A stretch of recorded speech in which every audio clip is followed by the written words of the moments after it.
follow us sa aming bagong channel na Aswang Confessions. Kita-kits, don't forget Aswang Confessions.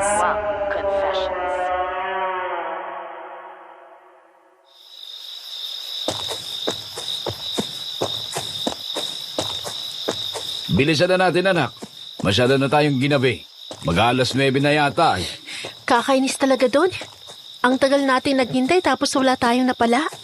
Mamimigay ko nun ng abono pero may pinapaboran naman. Dapat nga di na pinapayagan yung ibang mga andun eh. Pumipila para sa libreng abono. Kahit malaki naman ang mga lupa't kinikita. Kainis. Nakakainis isipin. Pero, ganun talaga sa bansa natin eh. Tayong mga may hirap ang lalong naghihirap. Paano na ngayon yan, Tay? Kulang pa naman ang abono na meron tayo. Wala tayong magagawa. Kailangan nating umutang uli. Eh kung magtrabaho na lang kaya ako sa syudad, Tay. Nasa hustong gulang naman na ako eh. Pwede na ako mamasukan kahit tindera sa mga mall. Hindi kita pipigilan kung talagang gusto mo yan, Flora. Pero ayoko namang gawin mo yan para lang buhayin ako. Malakas pa naman ako eh. Gawin mo kung sa palagay mo ay ikaayos yan ang buhay mo. Oh, ano yun? Kambing? Tunog na sasaktan, Tay.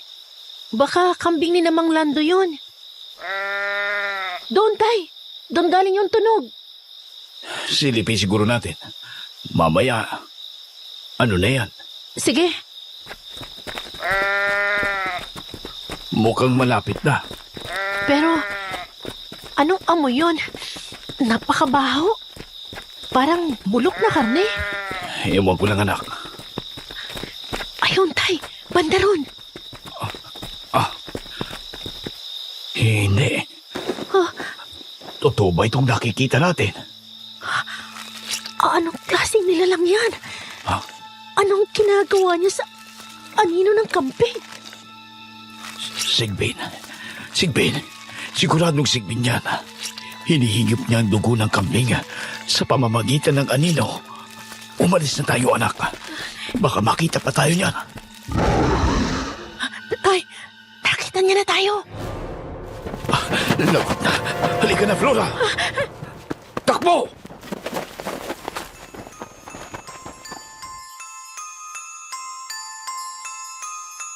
Good morning sa inyo. Tawagin niyo na lang po akong Carmi, 27 years old. Isang kasambahay dito sa Dipolog. Itong ibabahagi ko po ay kwento ng mga amo ko na sina Madam Flora at Sir Chito. Hindi po nila mga tunay na pangalan. Kakaiba po kasi ang kanilang love story. Lalo yung tungkol sa kung paano sila nagkakilala at nagkatuluyan. Ang among lalaki ko raw po kasi ay dating aswang. At hindi biro ang kanilang pinagdaanan nung araw ng kanilang kasal. Kaya naman, naisip kong ipadala ang kanilang kwento. Siyempre, sa kanila na rin pahintulot. Dito, sa kwentong Takip Silim. Nagsimula po ang kwento noong dekada 90. Nangyari ito sa isang liblib na bahagi ng Zamboanga del Sur. Isa po yung pamayanan na pagsasaka ang pangunahing kabuhayan ng mga tao. Bagamat mahirap ang karamihan, payapa naman ang kanilang pamumuhay. Subalit, ang kapayapaang yun ay nabasag nang may isang sigbin na nanggambala sa kanilang lugar. At ang panggagambala ng sigbin ay simula pa lamang pala ng tuluyang pagbabago ng buhay ng dalagang si Flora.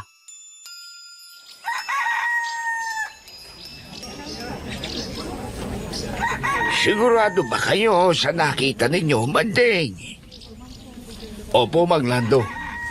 Una po kasi noon, narinig lang namin itong si Flora. Yung kambing ninyo, parang nasasaktan.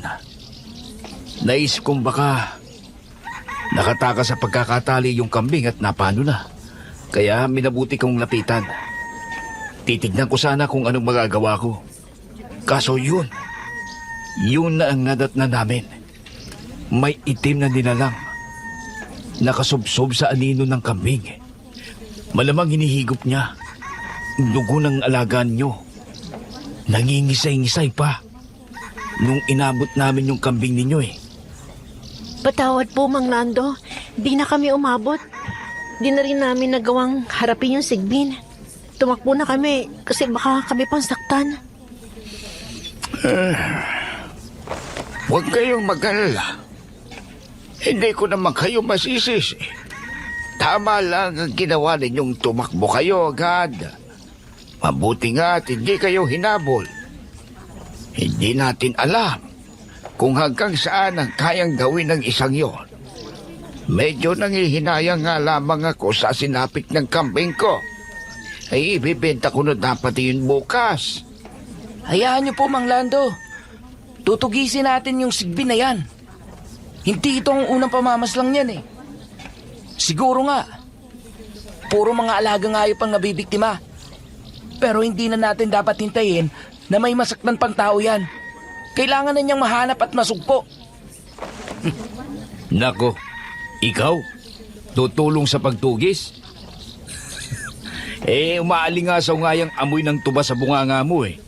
Baka kapag nakaharap mo yung halimaw na yon, bigla ka na lamang maihi at kumari pa sa takot. Malamang ganun nga mangyari, Tay. Huwag naman kayong ganyan, Mang Manding. Magtiwala naman kayo sa magiging manugang ninyo balang araw. Manugang? At sino naman sa mga anak ko ang papatol sa isang inutil na gaya mo? Ha, Ruben? Oo nga. Malabong patulang ka ni Ate Lorena at imposible rin ako. Kahit pumuti, pumula, bumerde, o ano pang maging kulay ng uwak, hindi ako papatol sa isang taong walang direksyon ng buhay. Sige lang. Pagsalitaan nyo lang ako ng ganyan ngayon. Pero balang araw, mapapasakin ka rin, Flora. Sigurado yan. Hinira na nga yata ng tuba ang utak ng taong yo. Wala na nga yung dinulot na maganda dito sa baryo natin. Sakit sa ulo. Ikaw man din, hingatan mo talaga itong mga anak mo.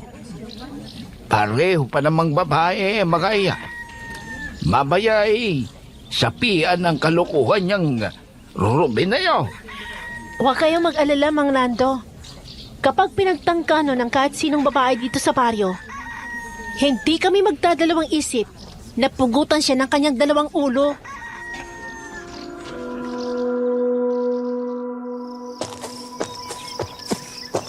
Sinabi niya talaga yon? Kapal naman ang mukha ng mokong na yon. Sarap nga pong sabunutan kanina, ate. Kala mo kung sino ko makapagyabang. Nako, sana nga hanapin niyang sigbin at kapag nakaharap na niya, ubusin ang halimaw ang dugo niya. Sana talaga. Teka, sino yon? Ay, may tao sa may kawayanan natin. Gusto yata mangunang kawayan. Nakita niya na tayo. Pinapalapit tayo. Habang naglalakad papuntang kawayanan na nasa dulo ng kanilang lupa, may nakita ang magkapatid na Flora at Lorena. Isang binata na nakatayo sa tabi mismo ng kawayanan. Medyo payat po ito at moreno. Naka-shorts na maong at tsinelas. Tapos pulang t-shirt. May hawak din itong isang puting sombrero.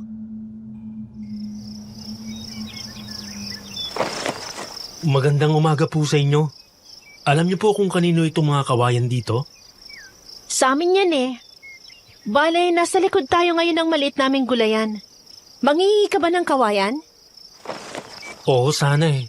Siguro mga 5 nito. Kahit bayaran ko na lang. Sige, kuha ka lang. Tsaka, di na namin tatanggihan ng bayad. Kailangan namin pambili ng abono eh. Aanin mo nga pala yung kawayan. Ha? Gagawin kong hawla. Hawla? Ba't kawayang tinik ang gagamitin mo?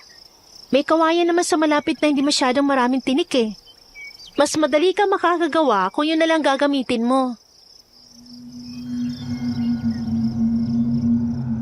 Hindi tumugon ang binata.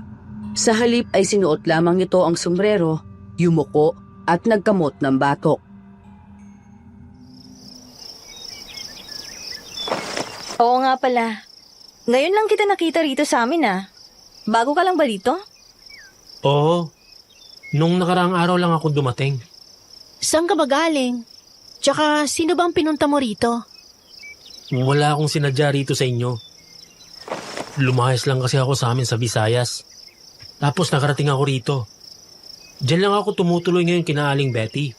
Ah, trabahador ka sa baboyan nila? Oo, Ano nga palang pangalan mo? Chito.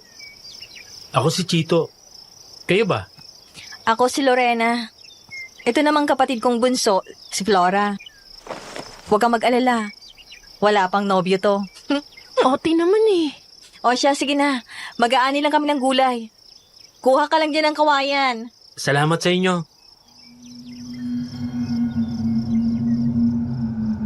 Habang nag-aani ng mga gulay, ay tanaw lang nila ang binatang si Chito. Nakatuon lang ang pansin nito sa pagputol ng mga kawayang kailangan niya. Mukha naman itong mabuting tao, pero mahiyain.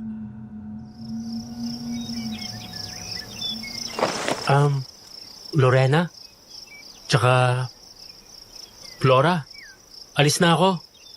Ayos na itong mga nakuha ko. Ito nga palang bayad. Salamat. Tsaka, huwag ka na nga masyadong magalang sa amin. Mukhang magkakaedad lang naman tayo eh. Oo. Sige. Masyadong mahiyain tong taong to. Relax ka lang. Di naman kami mangangagat. Pasensya na sa inyo. Medyo naninibago lang kasi ako. Hayaan nyo kapag gusto kong maglibot-libot dito. Lapitan ko na lang kayo. Mukhang mababait naman kayo eh. Sige ba, magsabi ka lang. Diyan lang naman yung bahay namin, oh. Yang kubong natatanaw mo mula rito. Yang may makupa sa bakuran. Sige. Alis na ako ha. Baka hinahanap na ako ni Aling Betty eh. Sige, ingat. Gumulong ang mga araw at gabi. May mga ilan-ilan pang mga alagang hayop na nabiktima ang sigbin. May iilang tao rin na nakakita sa halimaw. Pero bigla-bigla na lang itong nawawala. Kaya hindi nahuhuli. Hanggang sa lumipas ang mahigit 1 linggo, pauwi noon sina Lorena at Flora matapos magbaba ng mga gulay sa bayan. Natagalan sila dahil nasiraan ang sinasakyan nilang bus. Huminto pa ito ng mga 1 oras para ayusin. Kaya naman, madilim na nang makababa sila at lumakad papuntang baryo.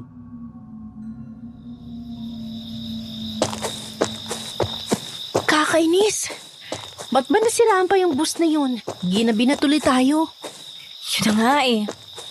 Di naman tayo makalipat ng sasakyan kasi sayang ng pamasahe.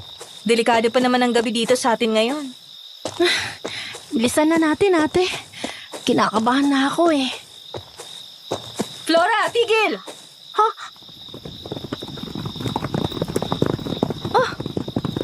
Anong meron sa kabayong yun? Bakit bigla na lang nagtatakbo mula sa kung saan? Ate, may kung ano yata ron. Teka, anong amoy yun? Napakabaho! Nagtaka ang 2 dalaga sa kabayong bigla na lang tumawid sa kanilang harapan. Pagkatapos nun, ay may narinig silang kaluskos sa pinagmula ng kabayo at may naamoy din silang masangsang mula roon. Ilang sandali pa, bigla na lang nilang naaninag ang napakapulang mga mata bago tuluyang lumabas sa damuhan ang isang malabangungot na nilalang. Anong klaseng hayop yan? Ba't ganyan ang itsura? Ha? Ang sigbin! Yan ang sigbin, ate! Anong gagawin natin? Makakatakbo ba tayo palayo sa halimaw na yan? Diyos ko! Sa wakas! Tatagpuan din kita! Huwag mo silang gagalawin! Ako ang pagtuunan mo ng pansin! Sigbin! Chito? Gusto mo ng pagkain, di ba? Gutom ka? Halika! At may ibibigay ako sa yung magugustuhan mo. Eto oh, tignan mo at amuyin mo. Napansin ng dalawang dalaga na may dalang bote si Chito. Hindi nila alam ang laman nun kasi madilim at medyo malayo ang binata. Lumingon kay Chito ang sigbin at umangil ito. Chito! Napapalo ka na ba? Palalapitin mo sa'yo ang halimaw na yan? Huwag kayong mag-alala. Alam ko kung paano hulihin yan. Diyan lang kayo. O mas mabuting umuwi na kayo. Chito! Andiyan na siya! Mag-iingat ka! Habulin mo ako! Nang makitang papasugod na sa kanya ang sigbin, ay mabilis nang tumakbo si Chito pasuot sa damuhan. Hinabol siya ng sigbin. Naiwan sina Flora at Lorena sa daan. Ano kayang binabalak ng taong yun? Hindi ko alam. Umalis na lang tayo rito. Baka mamaya bumalik pa yung halimaw na yon. Eh paano kung mapahamak si Chito? Sundan siguro natin, ate. Mukhang alam naman niyang ginagawa niya eh. Iwan na lang natin yun. Susundan ko siya. Hoy, Flora! Bumalik ka nga rito! Mauna ka na lang sa bahay, ate! Ano ka ba? Hindi pwede yun! Teka lang, sandali! Tumakbo ang magkapatid papunta sa kung saan sumuot si Chito at ang sigbin. Nakailang minuto rin sila bago nila nakita ang binata. Nakatayo ito sa tabi ng isang hawlang gawa sa kawayang tinik. May bitbit na isang banga. Wala ang sigbin sa paligid.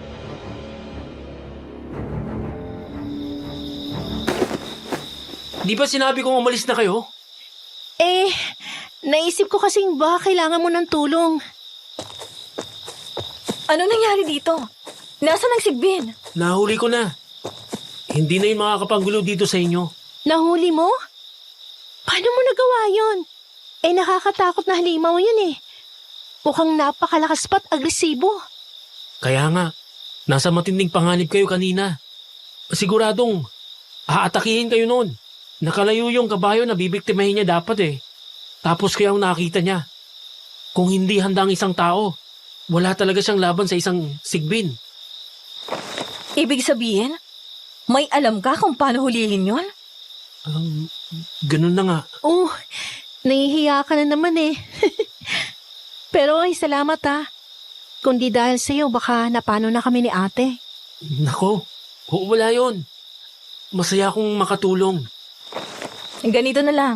Bukas, sa bahay ka mag-almusal. Kahit konti man lang, masuklian ka namin. Hindi na kailangan yun. Ayos lang nagawa kong tungkulin ko. Hindi kami papayag na tatanggi ka. Pumunta ka bukas sa bahay. Aasahan ka namin. Sige. Ay, oo nga pala. Hatid ko na kayo. Lumalalim ng gabi eh. Lumakad ang tatlo palabas ng damuhan. Pagkatapos ay tinahak na nila ang daan papunta sa bahay nila Flora at Lorena.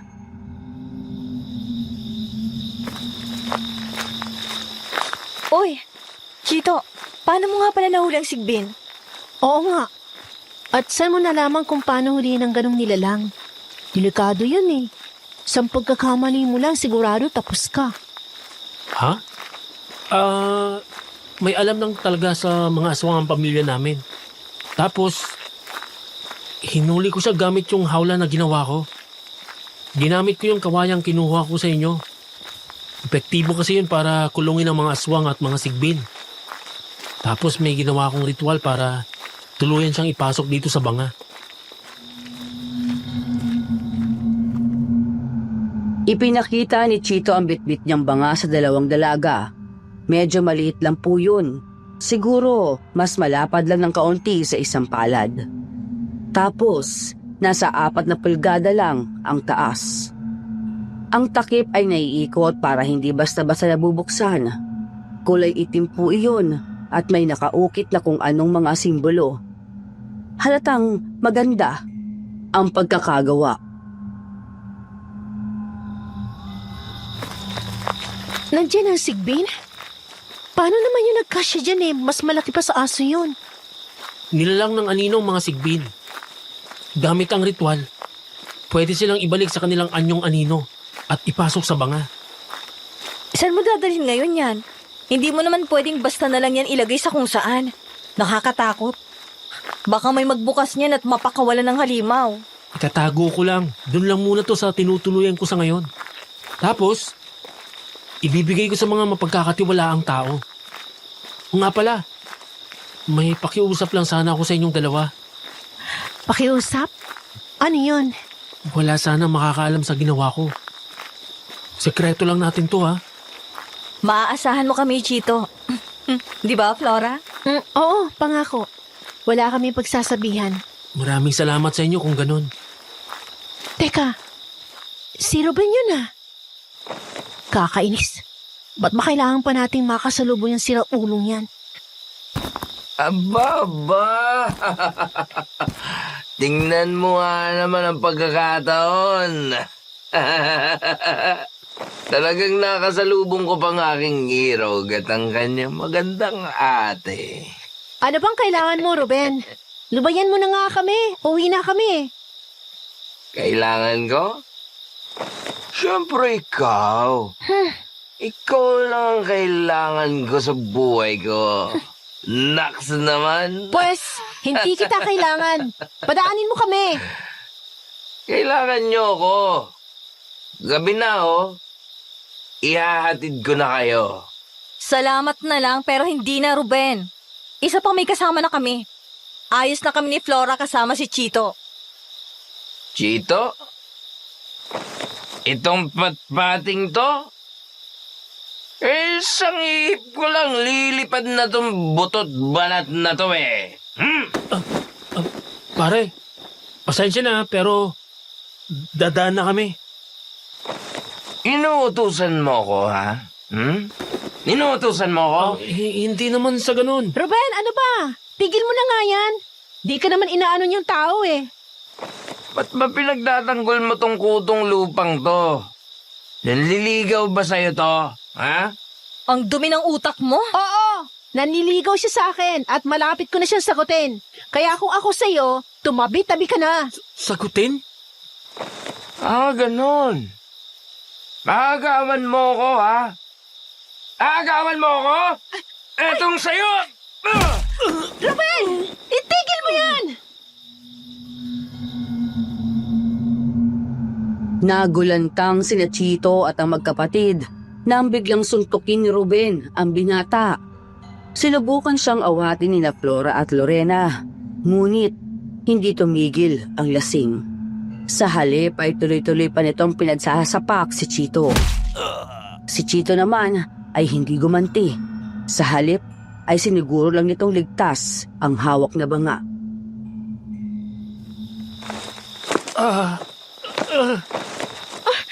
Ano? Ha? Magtatanda ka na, ha? Magtatanda ka na! Ayaw mo talagang tumigil ha? Hetong sa'yo! Aray ko! Ba't ka ba nangahampas ba to, ha, Flora? Chito, halika na. Lumayo tayo sa demonyong yan. Dahil rinding-rindi na ako sa yung tao ka. Tigilan mo na ako. Layuan mo na ako. Nakakainis ka na. Ayaw mo ba kasi akong pabigyan Kung papayag ka na maging kasintahan ko, di wala lang problema, tanga! Ang kapal na mukha mo. Kung ayaw mo talaga akong pagbigyan, kukunin na lang kita ng sapilitan! Subukan mo at tatagpasin ko yung ulo mong punyeta ka. Tatay Manding, Wag mo kong matawag-tawag na tatay. Hindi kita anak, kaya umalis ka na. ay... O siya, alis na ako. Umiinit ang mga ulo nyo Sa susunod na lang ulit, mahal ko.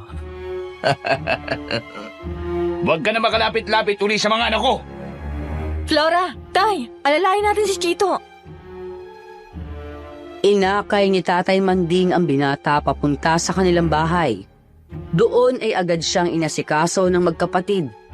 Kapwa nag-aalala dahil sa pagkakabugbog ni Chito.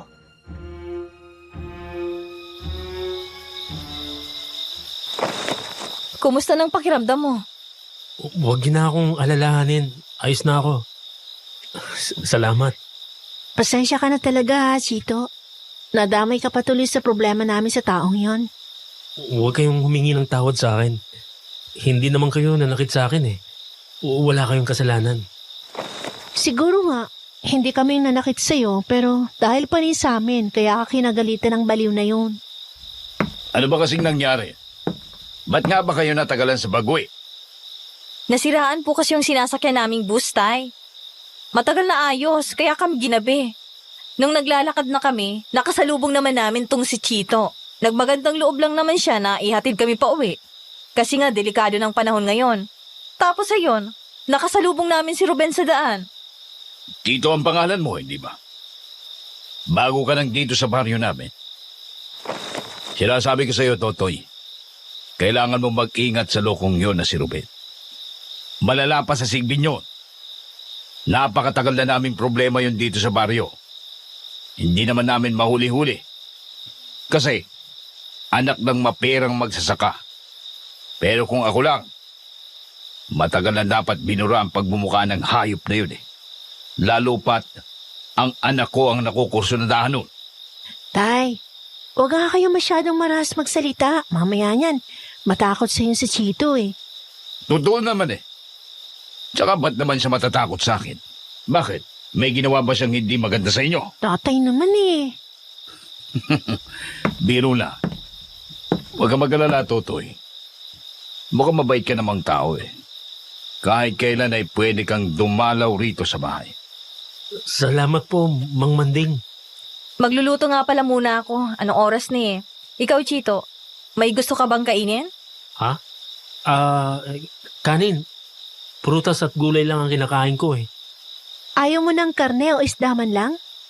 Oo, yung kasi nakasanayan ko sa amin. Tapos, hindi niluluto o tinitimplahan yung gulay. Aba, kakaiba yun ah. Pero, siya, Lorena, magsaing ka na. Tapos ay may saging pa naman dyan. Pwede na ba yun sa'yo, Totoy? Opo, Manong. Ayos na po. O siya, sige, alis na muna ako. May pupuntahan lang ako sandali. Babalik din ako kaagad. Flora, ikaw na munang bahala dito sa bisita natin, ha?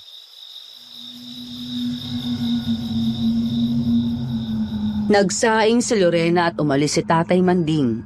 Kaya naman, si Flora na lamang ang naiwang kasama ni Chito.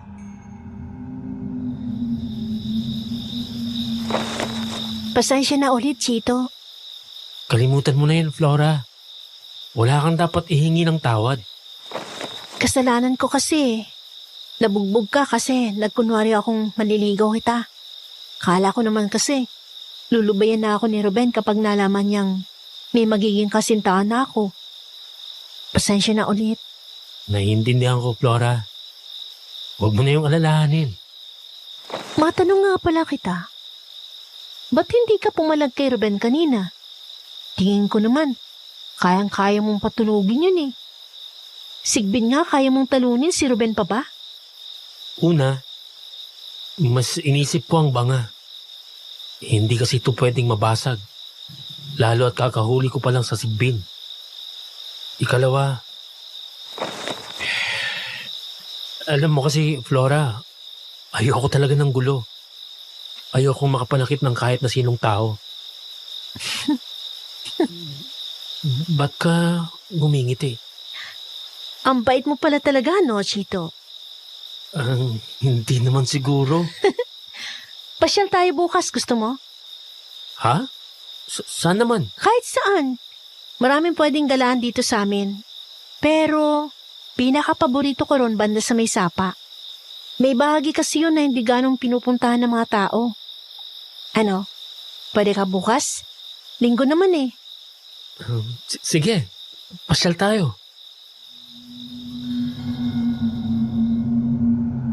Nang sumunod na araw ay gumala nga sina Chito at Flora. Nagpaalam naman sila ng maayos sa tatay at kapatid ng dalaga. Pinasok nila ang kakahuyan at dumiretso sila sa isang tagong sapa. Hanggang binti lang po ang tubig nun, pero napakalinaw at napakalamig. Napakaganda rin ng lugar. lalo at doon sila sa bandang hindi masyadong pinupuntahan ng ibang mga tao. Ang ganda pala talaga rito, no? Preskong paligid. Oo. Kaya gustong-gusto namin ni ate dito. Lalo kapag walang gawain sa bukid. Nakakawala ng problema. Teka, may tao. Tao? Si Manang Anyang. Ang albularya dito sa amin. Magandang umaga sa inyong dalawa. Magandang umaga rin po, Manang. Kumusta po kayo? Ayos lang naman ako. Sino ba itong kasama mo, Flora? Hindi ko pa siya nakikita sa baryo. Siya po si Chito. Kakalipat lang niya sa baryo. Trabahador po siya ngayon ni na Aling Betty. Chito Bakab. Opo, Manang. Ako po si Chito. Malamig sa tabi ng sapa. Pero nang sandaling yon ay nakaramdam ng dagdag na kakaibang labig si Flora. Kakaiba po kasi ang titig ng albularya kay Chito. Hindi naman po yun matalas, pero tipo ng tingin na parang inuusisa ang kaluluwa ng binata. Hindi nga po nakapagpigil si Chito. Napayoko ito at napakiskis ng palad. Hindi ko matukoy kung anong eksakto. Pero may nararamdaman akong kakaiba sa iyo. May itinatago ka mula sa mga tao. Wala naman po, Manang. Ano po bang ibig niyo sabihin, Manang Anyang? Hindi ko pa masasabi kung ano talaga. Ni hindi ko pa matukoy kung masama ba o hindi. Pero wag kang mag-alala, iyo. Hindi naman ako basta-basta nang husga ng walang batayan. Sana nga lang, ay wala ka namang masamang pakay dito sa payapa naming baryo. Hindi sumagot si Chito. Nanatili lang itong nakayuko. Si Flora naman ay kinakabahan na sinasabi ng matanda. Subalit, bigla niyang naisip na baka ang tinutukoy nito ay ang kaalaman ni Chito tungkol sa mga aswang at sigbin.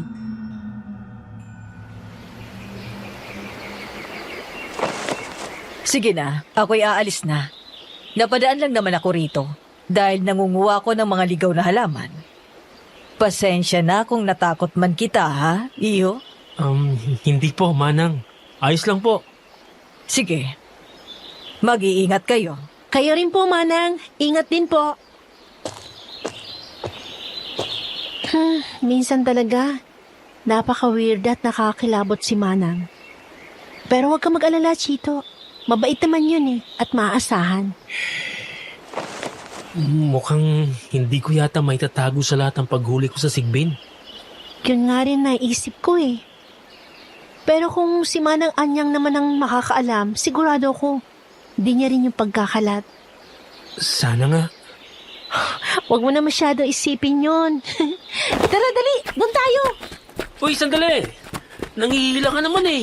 Halika na kasi! Teka! Uy!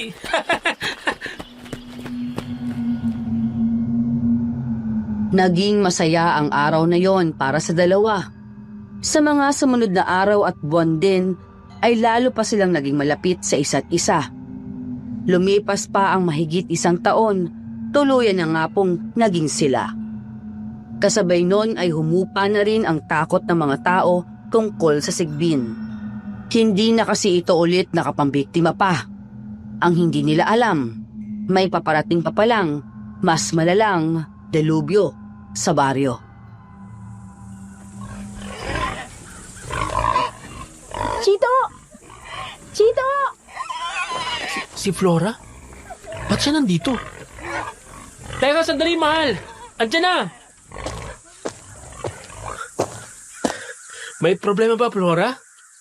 Ba't namumutla ka yata? Chito, may natagpo ang patay na baka. Ang sabi ng mga tao, aswang daw ang pumatay. Ano? Aswang? Oo, wakwak kasi ang tiyan at nawawala yung ibang lamang loob. Hindi. Hindi maganda to. Sana mali ako. Sana. May sinasabi ka, mahal? Ha? Wala, mahal ko. Tara, punta natin.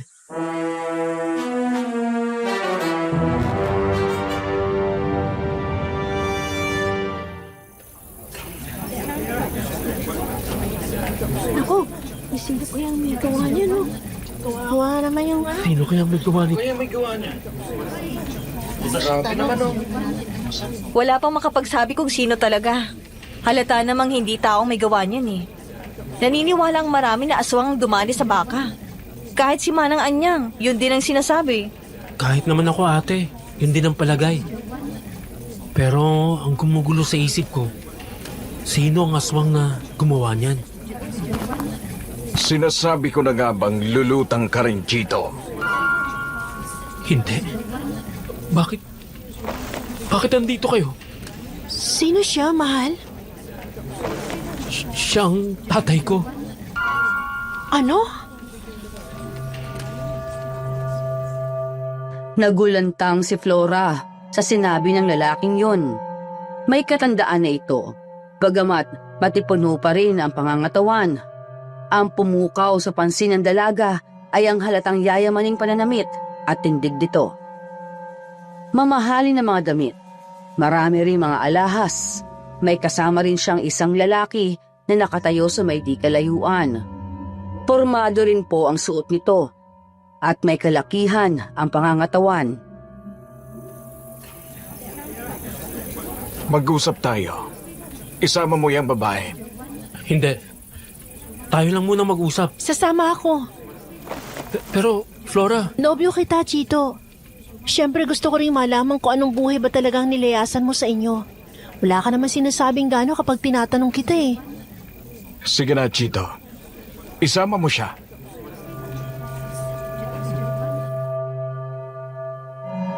Walang nagawa si Chito kundi ang pumayag. Pumunta sila sa tinutuluyang kubo ng binata, malapit sa babuyan.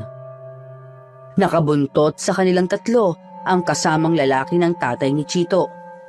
Nalaman ni Flora na tauhan pala iyon ng angkan ng kanyang nobyo.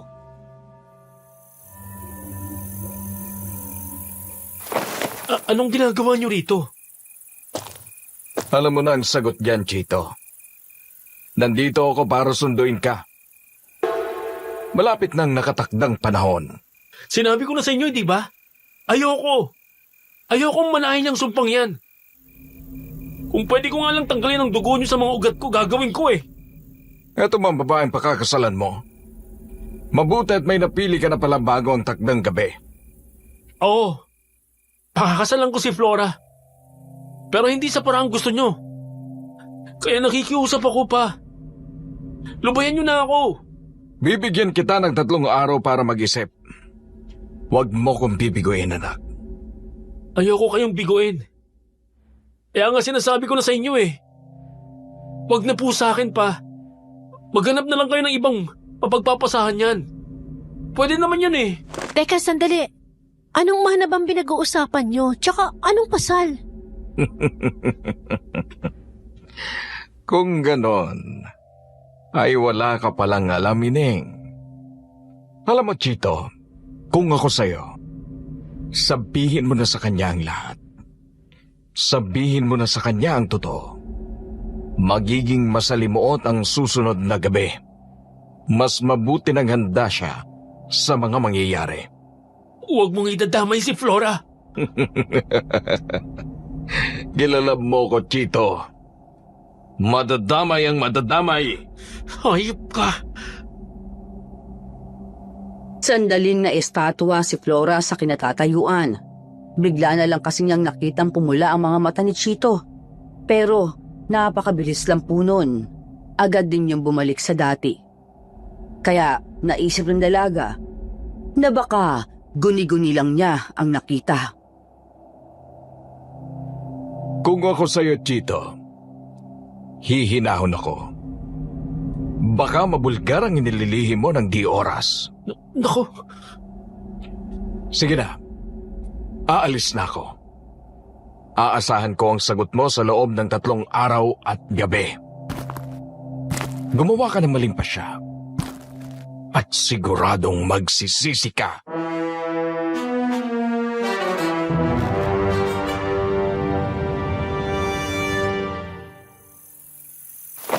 Chito, ano ba kasing tinutukoy niyo ng papa mo? Anong ipapamana niya sa'yo? Flora, maniwala ka sa akin. Gusto ko sanang sabihin sa yung lahat ng tungkol sa akin eh. Matagal na. Pero hindi ko alam kung paano. Mahal ko, alam kong posibleng pangit na nakaraan yan. Pero may tiwala ako sa'yo. Tiwala ako hindi ka masamang tao. Tiwala akong hindi ako nagkamaling piliin ka. Kaya sana, pagkatiwalaan mo rin ako Kung ano man yan, sabihin mo sa akin. Makikinig ako. Sasabihin ko sa iyo, mahal, na mag-iipon lang ako ng dagdag lakas ng loob. Hindi kasi talagang madaling sabihin ng lahat. Alam kong mahihirapan kang tanggapin to. Basta, sabihin mo lang kapag handa ka na. Sana lang, hindi pa huli ang lahat sa oras na yon. Mukhang nagmamadali ang tatay mo eh. Sa ngayon, Flora, iwan mo na lang muna ako. Huwag mong mamasamain. Gusto ko lang ng panahon para makapag-isip. Magtiwala ka sa akin. Kunting panahon lang, mahal. Kung makakatulong yan sa'yo at sa atin, sige. Basta mangako ka. Hindi ka mawawala sa akin.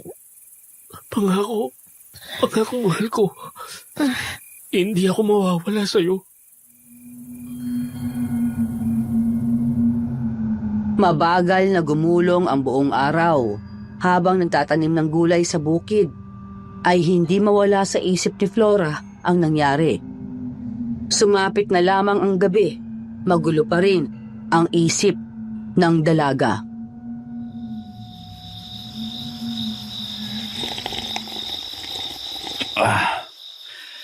Nakausap ko sandali yung kasama ng tatay ni Chito.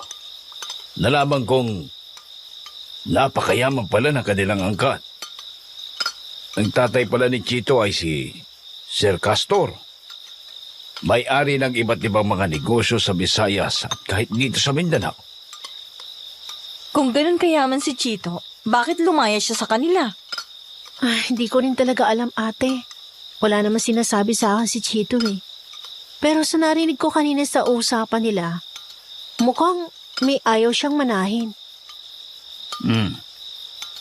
Hindi kaya may illegal na negosyo yung Castor? Sa pagkakakilala nga natin kay Chito mabuti naman siyang tao. Malabong gustuhin niya ang mga ganong bagay. Ayoko na lang muna isipin yan, tay. Hihintayin ko na lang si Chito na magsabi. Ayaw mong isipin, pero kanina pa gumugulo sa utak mo. Kung ganyan kailangan niya na mag-usap na dalawa. Humingi muna si Chito ng konting panahon para makapag-isip, tay. Ayoko muna abalahin yung tao. Magulo ng isip niya ngayon eh. Mukhang mabigat yata talagang pinagdadaanan niya ngayon Oo, malihim siyang tao. Pero hindi naman siya ganyan na bigla-bigla na lang humihingi ng panahon para mapag-isa. Oh, ano yun? Narinig ninyo? Ang ano po? May kung sino sa bakuran, ate. Wala naman ako narinig. Meron nga. Sinong nandyan sa labas? Walang sumasagot. Sinong nandyan? Sumagot ka! Baka naman may hayop lang na napadaan. May mabilis na tumakbo sa silong natin. Anong amoy yun? Napakabaho. May naggugulo sa mga manok natin. At ang amoy na yun, hindi. Amoy bulok na laman. Amoy ng sigbin. May sigbin na naman. Sino yun? Huwag ninyong pagbubuksan. Ano man ang magyari, Huwag ninyong bubuksan yan. Bakit naman po, Itay? Kung tao yan, magsasalita yan at magtatawag. Kung tao, kung hindi, sigbin. Kumakatok ba ang mga sigbin? Hindi lang ang sigbin ang may ganong masangsang na amoy, anak. Tatay naman diretsuhin niyo na nga pong sasabihin niyo. Aswang. Inaaswang tayo. Ano? Bakit naman tayo aaswangin? Wala namang bata, buntis, o may sakit dito sa atin. Teka, Flora? Buntis ka? Ate naman hindi no. Wala pang nangyayari sa amin ni Chito. Ginakalagpag niya na ang pinto. Sandali. Kukuha ko ng itak. Kayong dalawa, kumuha kayo ng asin. Lubhang kinilabutan ang mag-aama sa nang aaswang sa kanila. Dali-daling hinablot ni Tatay Mandi ang itak sa kusina. Si Flora naman ay kinuha ang lagayan nila ng asin at tumabi sa kanyang ate Lorena. Sino ka? Anong kailangan mo sa amin? Sumagot ka! Mukhang ayaw talaga niyang paawat, Tay. Baka masira niya na yung pinto. Hindi ako natatakot sa'yo. Pumasok ka rito at galawin kami. Hindi ako magdadalawang isip na tagpasin ang ulo mo. Magsalita ka! Sino ka at anong kailangan mo? May aso? Mukhang umalis na yung nanggugulo sa labas. Wala na rin yung kung anong masangsang na amoy. Tay, huwag na muna natin buksan ang pinto. Delikado. Baka nagkukunwari lang yun. Pero kanino kaya yung kumaul na aso? May tao kayong nakakita sa aswang sa labas? Huwag na muna talaga natin buksan ang pinto. Hanggat hindi pa tayo nakakasiguro. Mahirap na. At baka mapahamak pa tayo. Magdamag nananatili ang mag-ama sa loob ng kanilang bahay. Ni hindi sila halos makatulog dahil sa matinding pagkabahala. Pangambang baka biglang bumalik ang kung ano o sino mang nangalampag sa kanilang pinto. Dagdag pa sa kanilang pangamba ang kakaibang katahimikan sa labas.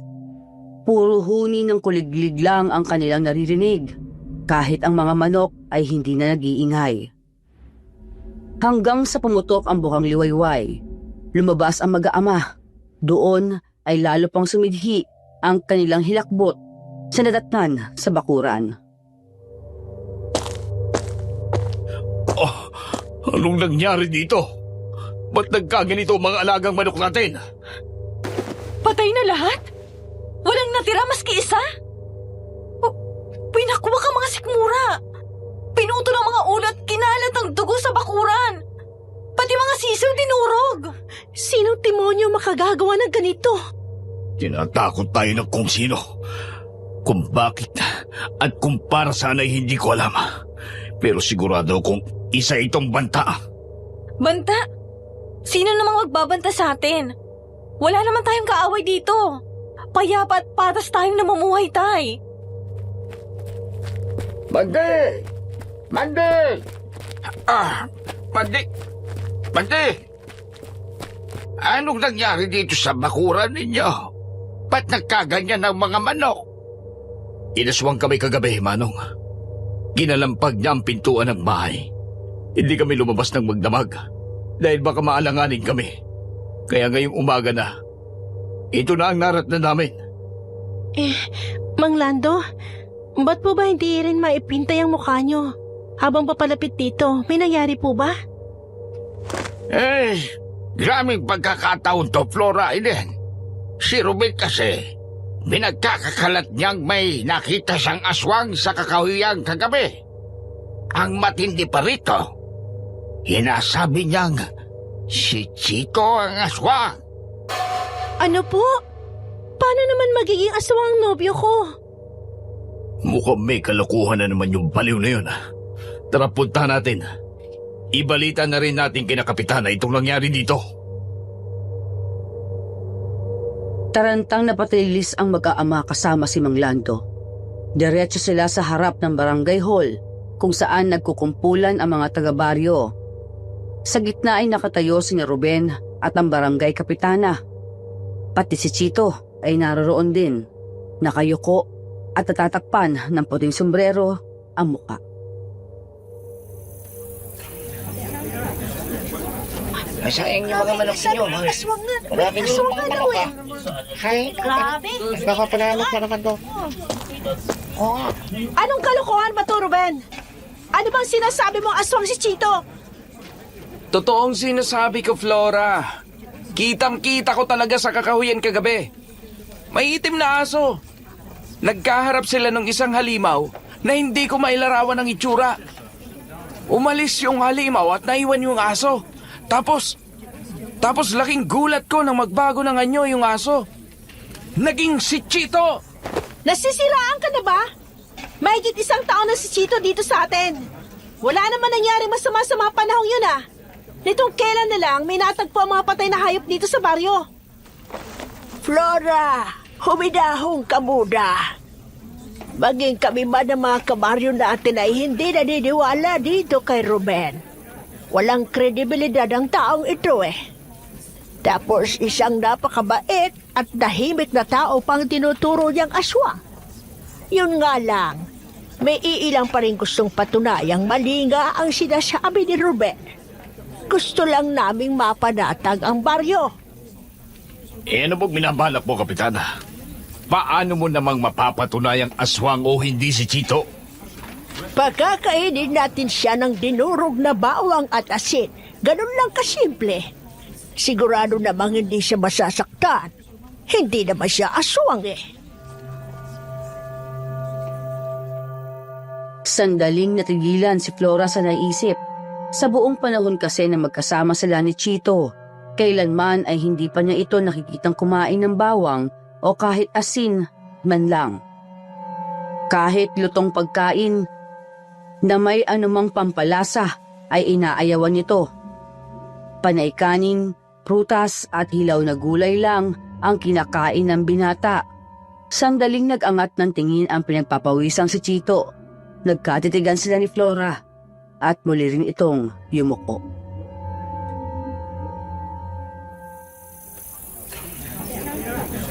Sige na, Chito. Para matapos na ang kahibangan nitong Ruben na to, kainin mo na tong asin at bawang. Sige po, Kapitana. Eto na po. Teka, sandali lang. Manang Anyang? May mas mabisang paraan para kumpirmahin kung aswang ba o hindi itong si Chito. Heto, kunin mo ito. Ano yan? Manang Anyang? Isang espesyal na langis. Isang patak lang yan. Siguradong mabibisto ang isang aswang. Agad lalantad ang kanyang tunay na anyo. Kaya malalaman natin kung totoo bang aswang ang binatang ito o hindi. Nung sandaling yon ay hindi nakalagpas kay Flora ang makahulugang tinginan nila Manang Anyang at ni Chito. Nag-uusap ng palihim ang kanilang mga mata. Bago pa man mamalaya ni Flora, ay binuksan na pala ng binata ang botelya ng langis at uminom siya mula roon.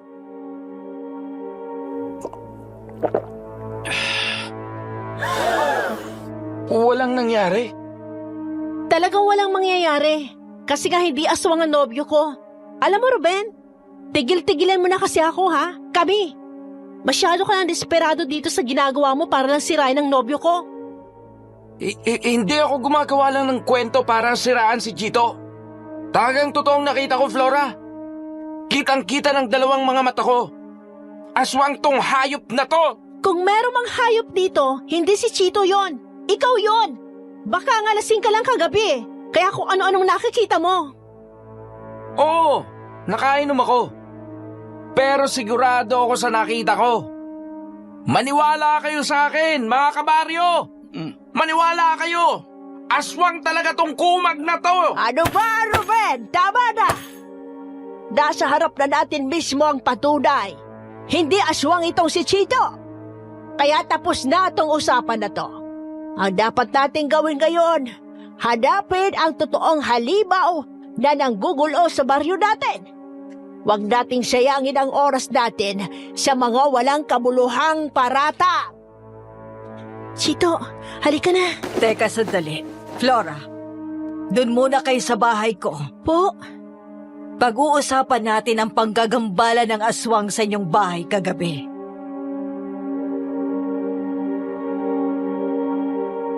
Matapos ang gulong sinimula ni Ruben, ay sumama sina Chito at ang mag-aama sa bahay ng albularya. Naroroon yon sa kakahuyan, malapit sa Tagong Sapa.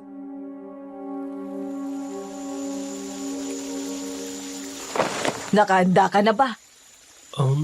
Opo, Manang. Handa na po ako. Ayoko na rin pong iwasan at tagbuhan ang usaping ito. Pagod na po ako. Gusto ko nang malaman na ito ni Flora. Pati na ni na Tatay Manding at Ate Lorena. Chito, ano ba sinasabi mo? May kinalaman ba to sa papa mo? Oo, mahal. May kinalaman to sa kanya. Sa pinagmulan kong angkan. At sa buong nakaraan ko. Ang totoo kasi, pagkatapos natin mag-usap kahapon, dito ako dumiretso kay Manang Anyang. Siya lang kasi ang alam kong mahihingan ko ng tulong. Ano ba kasing meron dito kay Chito, Manang? Uda, gusto kong sabihin sa inyong hindi masamang nilalang si Chito. Hindi siyang pumatay sa mga hayop. Hindi rin siyang nanggulo sa inyo kagabi. Teka po, sinasabi niyo po bang... Totoong isang aswang si Chito. Seryoso ba kayo dyan, Manang? Paano po mangyayari yun? Eh di ba nga, uminom siya ng langis kanina? Simpleng mantika ng baboy lang yon na kinulayan ko ng katas ng alugbati. Dali-dali kong ginawa para isalba si Chito sa mga kabaryo natin. Pero, paano... Bakit? Ay, hindi. Chito, magpaliwanag ka nga. Biro lang ba to? Totoo ito, Flora. Isa akong aswang. Galing ako sa angkan ng mga aswang. Kaya ako lumayas sa amin kasi ayoko na sa ganitong buhay. Ayokong manahin ng itim na bato galing kay Papa. Ayokong manatiling isang aswang. Kung ganon... Bakit hindi mo kagad sinabi sa amin, Chito? Mapagkakatiwalaan mo naman kami. Anak na ang turing ko sa iyo. Natatakot ako, Tay. Natatakot ako. Natatakot akong mamatay. Natatakot akong mawala sa akin si Flora. Nagpatuloy sa pag-iyak si Chito. Maging si Flora ay napaiyak na rin. Hinayaan na muna ni Manang Anyang at Tatay Manding na ilabas ng dalawa ang kanilang mga luha sa loob ng ilang minuto hanggang sa mahimasmasan na sila. Noon ay nagsimula ng magkwento si Chito ng mas maayos.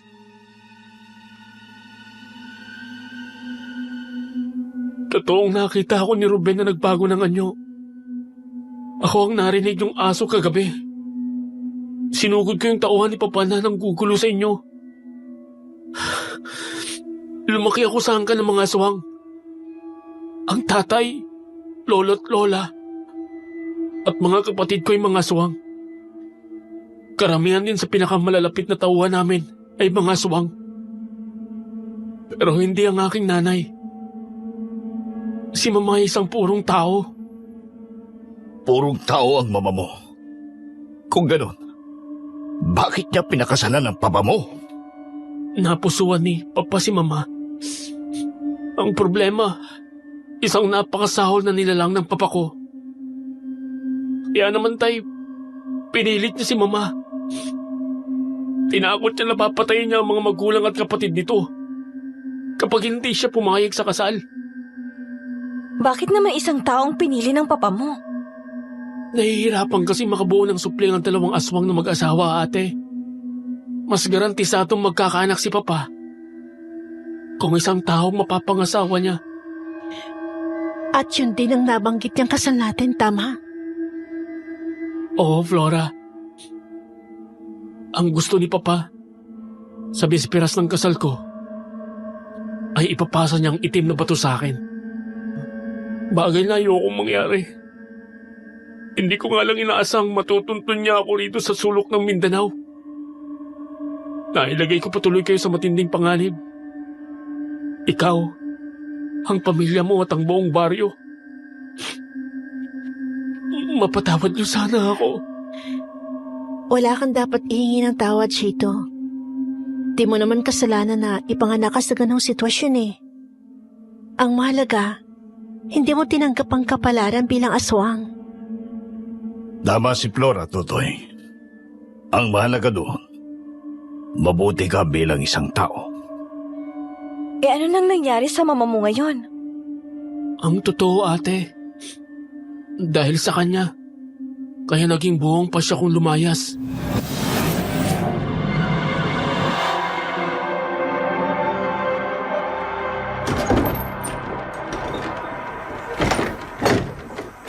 Ma? Anong nangyari? Ba't kayo umiiyak? Ang lolo't lola mo, pati na mga tiyuhin mo, wala na sila. Ano po? Ano pong nangyari? Kailan? Kailan lang? Kanina ko lang nalaman. Pero mahigit 1 taon na palang nakakaraan. Ang papa mo, hindi siya tumupad sa usapan. Inubos niya ang pamilya ko. Ginawa niyang handa sa salo-salo ng kasumpa-sumpa nilang angkan. Napakademonyo ng ama mo, Chito. Hayop! Walang puso! Ginalit ako ng tatay mo eh. Ayaw daw niya maging ganap na aswang itong apo niya. Sino ba siya para pangunahan ako? Hayop ka! Tiniis ko maraming dekada sa impyernong bahay na to para lang mailigtas ang pamilya ko. Pero ano tong ginawa mo? Ano? Bakit? Tututol ka? May magagawa ka ba kung hindi mo gusto ang mga pasya ko? Wala, Stella. Tandaan mong punlaan ka lang. Ang papel mo dito, bigyan ako ng anak kapag gusto ko. Yun lang. Wala kang bilang sa mga desisyon ko. Sumusobra ka na! Pinapalagan mo na ako ngayon, ha, Chito? Bitawan mo si Chito! Bitawan mo si Chito, demonyo! Bitawan mo, anak ko! Sinabi ko naman, diba? Wala kang bilang sa mga pasya ko! Sasakalin ko ang kahit sinong gusto ko!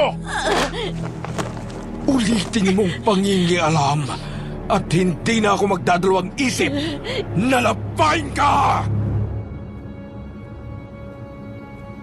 Nung gabing yun, ay kinulong ni Castor ang kanyang mag-ina sa kwarto.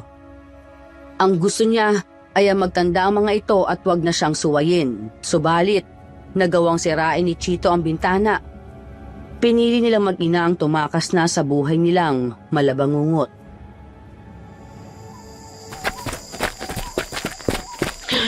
Bilisan natin, Ma!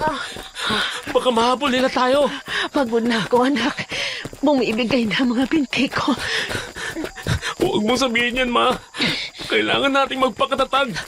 Kailangan nating lumayo rito. Anak, gusto ko mangako ka sa akin. Ano man ang mangyari sa akin, hindi ka na babalik sa bahay na yon. Tumakas ka, lumayo ka rito. Mamuhay ka bilang isang tao. Mama, huwag nga kayong magsalita ng ganyan. Tatakas tayo. Magkasama tayong lalayo. Bakit? Sa tingin ninyo makakalayo kayo? Hindi! Lagot na.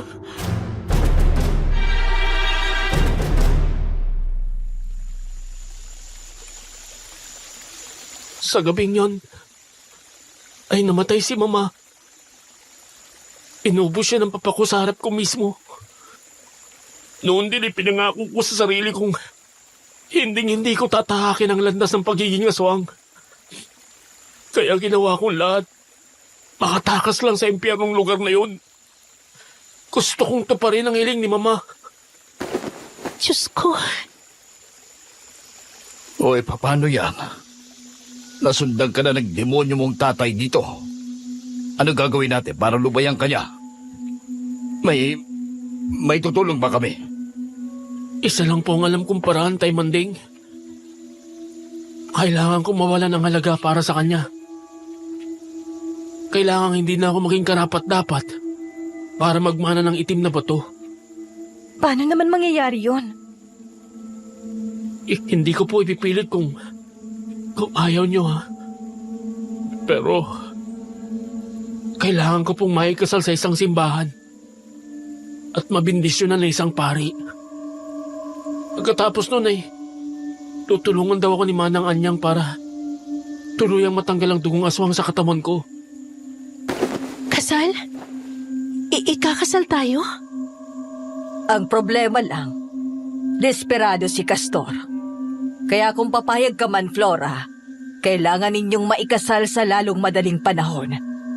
Kahit wag muna nating isipin ang mga legal na proseso, ang unahin muna natin ay ang mabindisyonan kayo.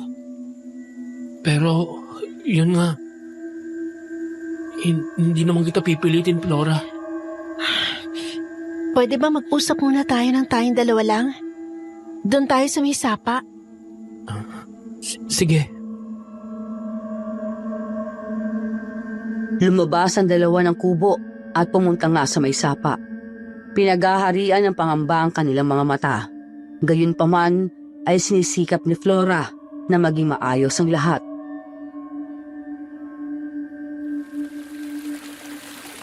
Chito, Flora, napakaseryoso ng mukha mo. paano hindi ako siseryoso? Napakabigat na problema itong kinakarap natin, Flora. Nasa matinding alanganin tayo. Halika nga rito. Payakap nga. Naiintindihan ko naman eh. Alam ko hindi basta-basta ang kinakarap natin. Pero gusto ko lang ipaalala sa'yo, kaya natin to. Makakalagpas din tayo. At huwag ka mag-alala. Payag ako, mahal ko.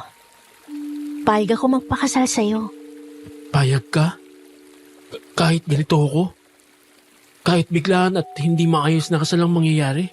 Kahit sa gitna pa ng bagyo, tigba ng kasal. Basta ikaw ang pakakasalan ko, ayos lang. Salamat, Flora. Salamat, mahal ko.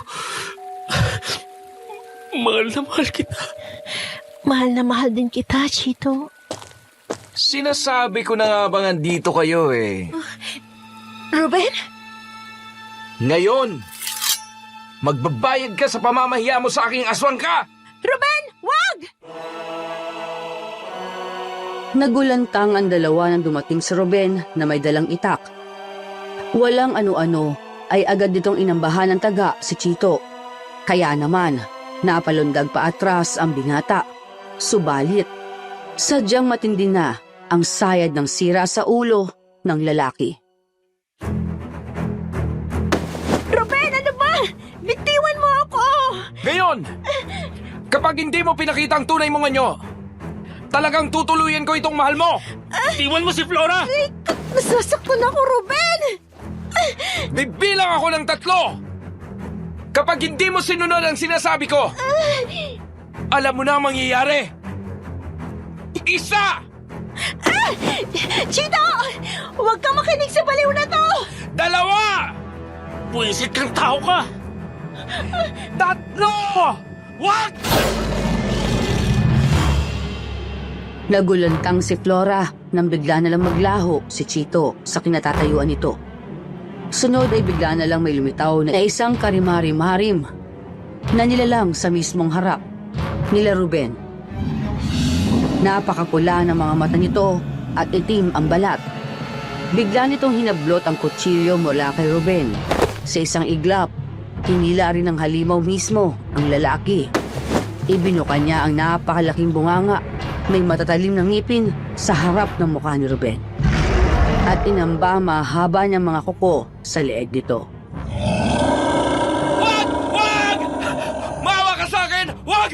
Huwag! Huwag! Huwag! Huwag! Chito, ikaw ba talaga yan? Saktan mo ulit si Flora. At hindi na kita patatawarin. Oo! Oo! Chito, Pasensya na kung natakot ka, Flora. Sunod na lang na malaya ni Flora na ang pangkaraniwang anyo na ulit ni Chito ang nasa kanyang harapan.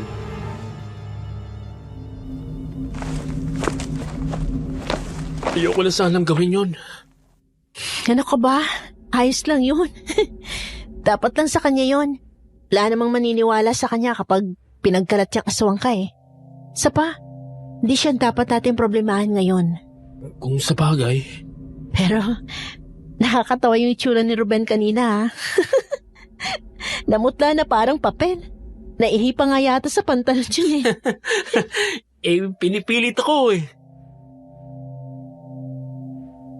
Noong araw ring yon, mabilis na kumilos sina Flora at Chito. Sa tulong na rin ng pamilya ng dalaga. Humanap sila ng simbahan at pari na papayag sa planong biglaang kasal. Mga alas 5 ng hapon na nang dumating si Tatay Manding sa kanilang kubo, kung saan naghihintay ang iba.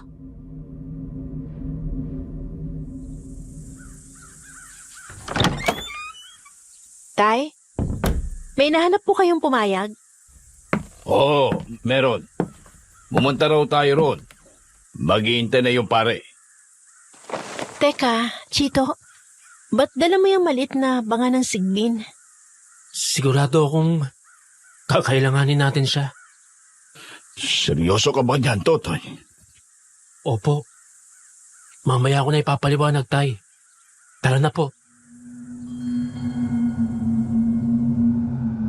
Agad nang lumakad sina Flora, Chito, Lorena at Tatay Manding. Palubog na po ang araw nun, kaya halata ni Flora ang kaba sa mukha ng nobyo. Kaba na nagkaroon din ng kabuluhan noong malapit na sila sa simbahan.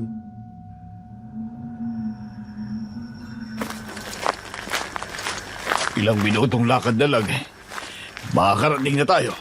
Bilisan pa natin. Padilim na. Hindi na magandang kutob ko. Chito! Ayan na sila.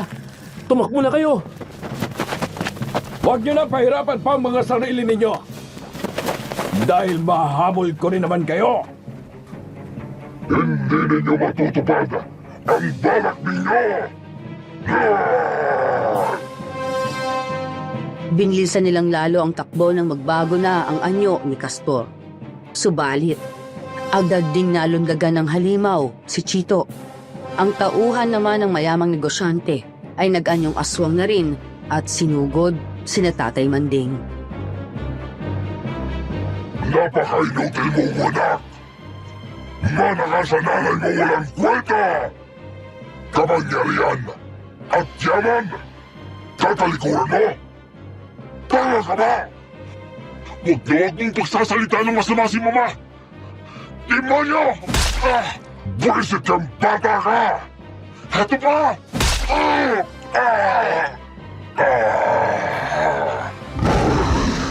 Flora! Hindi! Nakalmot at nasapak ni Chito ang kanyang ama. Subalit, nang lingunin niya sina Flora, ay papasugod na ron ang alipores ng kanyang ama. Huwag naman pong sasaktan sila, Flora! Wala ka nang magagawa, Chito. Kasalanan mo to. Kasalanan mo kung bakit may mapapahamak na ibang tao. Hindi! Sigbin! Tinatawagan kita! Lumabas ka! Ano? Hinagis ni Chito ang banga sa isang bato. Nang mabasag ito, ay bigla na lang lumabas mula roon ang isang anino na walang eksaktong hugis noong una. Subalit, bigla na lang naging ang sigbin ng makalapit na sa tauhan ni Castor. Walang ano-ano ay mabilis niyang sinakmal ang nasabing aswang. Bagamat, mas mahina ang sigbin kaysa sa isang aswang. Hindi naman nakapaghanda ang nilusob nito. Flora, ayos lang kayo? Nasugatan si tatay, pero mababaw lang naman. Tara na sa simbahan. Suwail ka talagang bata ka! Sigbin! Alam mo nang gagawin mo! Nilusob ng Sigbin si Castor. Noon din ay agad nang kumaripa sina Chito papunta diretso sa simbahan. Alam ng binatang hindi magtatagal ang nahuli niyang Sigbin sa kanyang ama. Chito! Bumalik ka rito! Hindi!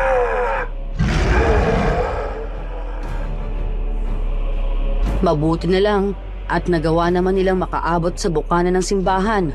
Nasaksihan ng pari ang nangyari malapit lang sa simbahan.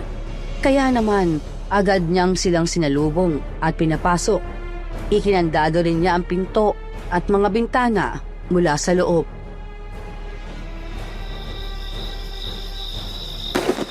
Nakita ko ang mga nangyari. Hindi ako makapaniwalang totoo pala ang mga sinabi mo kanina, Manding. Kaya nga po.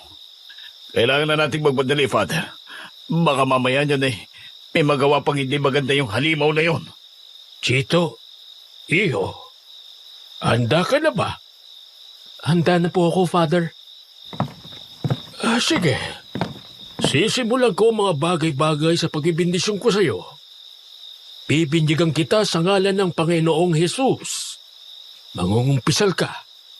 At saka tayo tutuloy sa kasal.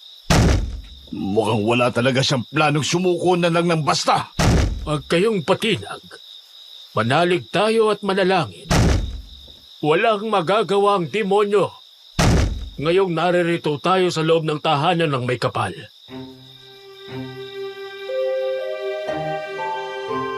Sinimulan nga po ng pari ang pagbibinyag kay Chito. Sunod ay ang kumpisal bago tumuloy sa mismong kasal. Habang nagpapatuloy ang seremonya, ay walang tigil ang pangangalampag ni Castor sa mga bintana at pinto. Desperado na talaga ito, subalit hindi niya magawang tibagin ang tahanan ng Diyos, kung saan may mga mananampalataya sa loob, hanggang sa nairaos nga po nila ang kasal. Mabuhay ang bagong kasal! Sa wakas ay nairaos din natin ang maayos ang kasal ninyong dalawa. Nagtagumpay tayo! Oo nga po Tay Manding, maraming salamat po sa inyo. Maraming salamat din po, Father. Walang anuman, Iho. Basta wag mong kalimutang manalangin. Kahit sinong demonyo pa ang mga nasa kalooban mo, kaya yang palayasin ng Diyos. Tatandaan ko po yan. Wala nang nangangalampag. Ligtas na kayang lumabas? Hindi ko na maramdaman si Papa. Malamang ay alam na niyang talo na siya. Masaya at panatag na lumabas ang magpapamilya ng simbahan. Binigyan pa sila ng huling bendisyon ng pari bago sila tuluyang umalis. Wala na silang nakitang aswang doon. Maski ang katawan ng tauhan ni Castor ay wala na rin. Ang nadatnan na lamang nila ay ang sugat ng Sigbin na nagtatago sa ilalim ng isang puno.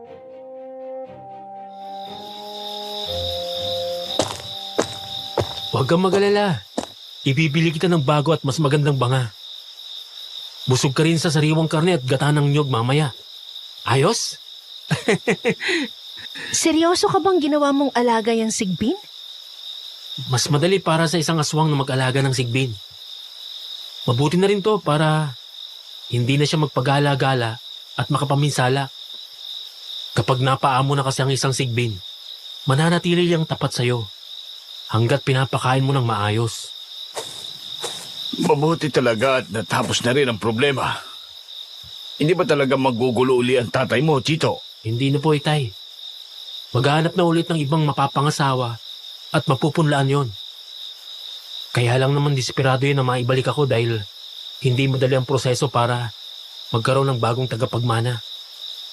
Ibig sabihin po kasi nun, babalik siya ulit sa umpisa at maghihintay naman ng maraming taon. Pero, pasensya na talaga. At ganitong naging kasal natin, mahal ko. Ayos lang yun. Buti nga yun eh. Kakaibang kasal ko. Di pang karaniwan. Oo nga naman. O siya, tara na. Mag-ihaw tayo ng manok pag-uwi. Imbatahan na din natin si Manang Anyang.